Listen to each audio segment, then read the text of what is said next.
सरस्वतीं व्यासं ततो जयमुदीरयेत्।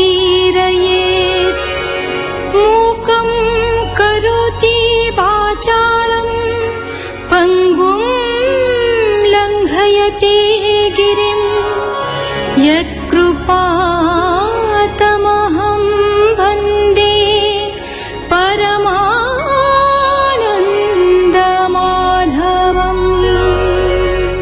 केवल कुंती एवं वसुदेवଙ୍କ मिलन घटी नाही,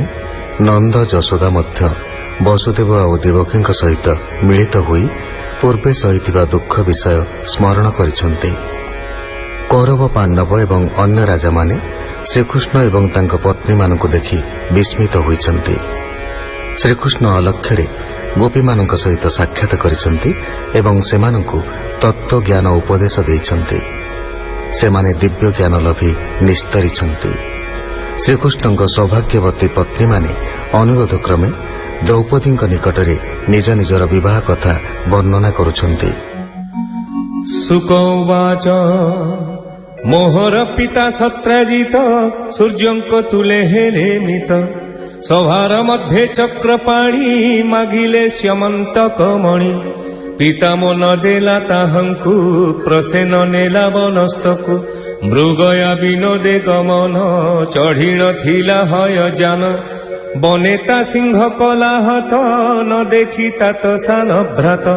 मने भाड़ाई पुण पुणी कृष्ण जे मागिथिले मणि मुझे न देली लोभ बसे तेणु गोविंद विश्वासे मो भ्रात बने संहारिला एमंत अपवाद देला से अपवाद मार्जिबारे कृष्ण मिलिले बन घोरे बंधु बांधवे बने मिली देखी प्रसेन मृत्यु स्थली सिंहर दंत नख घाते देखी समस्ते स्तंभीभूते जानिले रुक्ष सिंह मारी से मणि नेला निज पुरी रुक्ष कुमाल युद्धे जिणी आनिले श्यमंतक मणि पिताम कंठे मणि देला कृष्ण चरणे समर्पिला एणु मु कृष्णर युवती ता शुणी बोले जाम्बवती ए मणि हेतु नर हरि मता तो तुले युद्ध करी त्रिनव दिन महाघोर युद्धे हारिला पिता मोर निज अपराध विचारी मणि मोहर कंठे भरी गोविंद पादे देलाणी एणु मु कृष्णर घरणी एकथा जगते प्रसिद्धि ता शुणी बोलोई कालिंदी शुण गो सखी कथा मोर पिता मोहर दिन कर बोइले तप कर जाई पाइबु त्रैलोक्य गोसाई पिता वचने घोर बने तप करई शुद्ध मने अभय पाद सेवासे ता जानी कृष्ण मोर पासे अर्जुने पेशी मते आनी विवाह होइले चक्रपाणी एणु मोबर चक्रपाणी मित्र बिंदा बोले ता शुणी शुण गो द्रुपद कुमारी मो पिता स्वयंवर करी अनेक थिले राजा गणे केते कहिबी जणे जणे गोविंद आसी नृप मेळे समरे जिणी बाहु बणे मोते आनिले श्रीनिवास तार चरणे सेवास मित्र बिंदार ए वचने सत्या बोलई तो समने मो पिता भुवने प्रचंड थिले जे दुष्ट सात षंढ ताहंकु निज पुरे थोई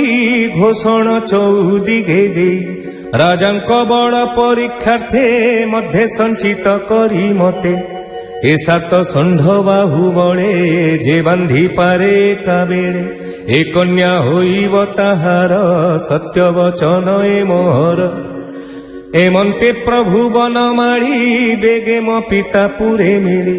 से सात षंढ बाहु बळे बंधन कले एका बेळे छाग बालक राजपथे बालके बांधंती जे मन्ते एमंते वृषबंदी करी मते लभिले नर हरि जार स्मरणे नाही बाधा ता शुणी बोलई जे भद्रा कृष्ण मो मातुल कुमार पिता बरिला तांकु बर कृष्ण को आनी निज पुरे विवाह देला सुहृदरे ଏମନ୍ତେ ଶୁଣି ସର୍ବବାଣୀ ଲକ୍ଷଣା କହେ ମନେ ଗୁଣି ନାରଦ ମୁନି ଶୁଦ୍ଧ ଚେତା କୃଷ୍ଣର ଜନ୍ମ କର୍ମ କଥା ନିତ୍ୟ କହନ୍ତି ମୋର ପାଶେ ତା ଶୁଣି ମନ ମୋ ବିଶ୍ୱାସେ।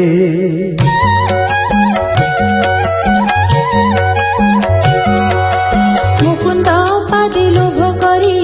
ଯେ ପାଦ ଲକ୍ଷ୍ମୀ ଅଛି ଧରି ଲୋକପାଳଙ୍କୁ ତେଜି ଦୂରେ ସେ ବହି ଶ୍ରୀକୃଷ୍ଣ ପୟରେ ମୋର ପିୟର ବୃହତ୍ ସେନ ତକ୍ଷଣେ ଜାଣିଲା ମୋ ମନ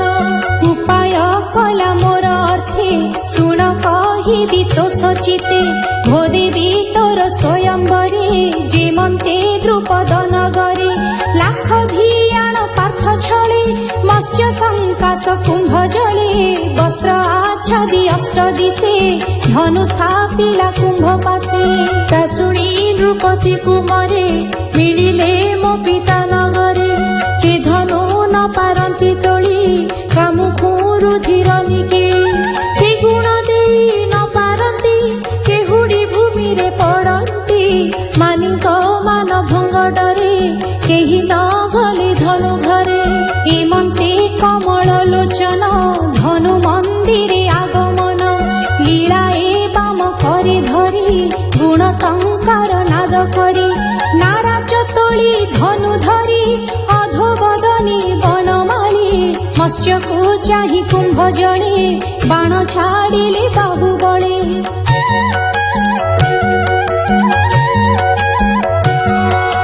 ନାରାଜ ତେଜେ ମିନ ଗୋଟି ତଳେ ପଡ଼ିଲା ଚକ୍ଷୁ ଫୁଟି ମୁହୂର୍ତ୍ତ ଅଭିଜିତ କାଳେ ବିବୁଧେ ଗଗନ ମଣ୍ଡଳେ ଦୁନ୍ଦୁଭି ବାଦ୍ୟ ନାଦ କଲେ ଜୟ ଶବଦ ମହି ତଳେ ନିକଟେ ଦେଖି ବନମାଳି ଲଜ୍ଜା ଛାଡ଼ିଲି ମୁଖ ତୋଳି ନୀଳ କୁନ୍ତଳ ମୋ କପୋଳେ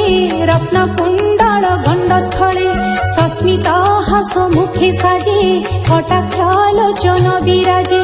ଦେଖନ୍ତି ସକଳ ରାଜାଣୀ ନିର୍ମଳ ନିଶ୍ଚଳ ଲୋଚନେ ମୋ ସଖୀ ଦୂର କଲି ଲାଜ ଧୀରେ ମୁଁ ତୋଳି ବେନି ଭୁଜ କୃଷ୍ଣର ଦେହି ଚିତ୍ତ ମୋର ରଙ୍ଗି ଦେଖନ୍ତି ସୁର ନର ଶଙ୍ଖ ଶବଦ ଜୟ ନାଦେ ମାଳା ମୁଁ ଦେଲି କୃଷ୍ଣ ହୃଦେ ଏମନ୍ତେ କୃଷ୍ଣଙ୍କୁ ମୁଁ ବରି ରାଜାଏ ଦେଖି ଯୁଦ୍ଧ କରି ମୋ ରୂପେ ହୋଇ ଅସମ୍ଭାଳ ଯୁଦ୍ଧ ଆରମ୍ଭି କଲେ ଗୋଳ ତା ଦେଖି ପ୍ରଭୁ ବନମାଳି ନନ୍ଦୀ ଘୋଷରେ ମୋତେ ତୋଳି ରଥେ ଚତୁର ଅଶ୍ୱଯୁତ ସାରଙ୍ଗ ଧନୁ ଧରି ହସ୍ତ ସନ୍ନିଧେ ଦେଖି ରଣ ସଜ ରଥେ ହୋଇଲେ ଚତୁର୍ଭୁଜ ରତ୍ନ ବିମାନ ଜନ ମୋହେ ଦାରୁକ ବିଷ୍ଣୁ ତେଜେ ବାହେ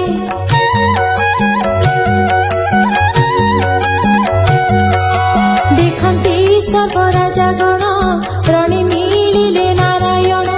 କୃଷ୍ଣ ସାରଙ୍ଗ ଧନୁ ବାଣେ ରଣେ ପଡ଼ିଲେ ରାଜା ଗଣେ